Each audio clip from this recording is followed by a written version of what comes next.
Hello friends, good morning. ഈ ചുമന്ന മണിമുത്തുകൾ എന്താണെന്ന് എല്ലാവർക്കും അറിയാലോ. ഇതറിയാത്തവരാരും ഉണ്ടാവില്ല. ഇതാണ് നമ്മുടെ മഞ്ചാടിക്കുരു. ഇത് എൻ്റെ വീട്ടിൻ്റെ പുറകിലൊരു വലിയ മരമുണ്ട്.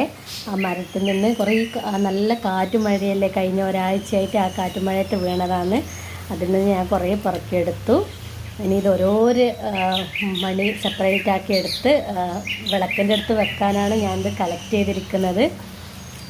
ഇത് വിളക്കിൻ്റെ അടുത്ത് വെച്ചാൽ എല്ലാ നെഗറ്റിവിറ്റിയും പോകുന്നതാണ് വിശ്വാസം. ഗുരുവായൂർ ടെമ്പിളിലും ഏത് ശ്രീകൃഷ്ണ ടെമ്പിളിൽ പോയി കഴിഞ്ഞാലും അവിടെ വലിയ ഉരുളിയിൽ ഇത് ഉണ്ടാവും, നിറച്ച് വെച്ചിട്ടുണ്ടാവും. അതിൽ നിന്ന് നമ്മളത് വാരി എടുത്തു കഴിഞ്ഞാൽ നമ്മളെ നെഗറ്റിവിറ്റി പോകുന്നു, ശ്രീകൃഷ്ണ ഭഗവാന്റെ ബ്ലെസ്സിങ്സ് ഉണ്ടാവും എന്നാണ് നമ്മളെ ഹിന്ദുസിലുള്ള വിശ്വാസം. അത് ശരിയാണ്. അതുകൊണ്ട് ഞാൻ എൻ്റെ വിളക്കിൻ്റെ അടുത്ത് വെക്കാൻ വേണ്ടിയാണ് ഞാൻ കളക്ട് ചെയ്യുന്നത്. ഇനി ഒരുപാട് കളക്ട് ചെയ്യാനുണ്ട്. Okay friends, bye bye.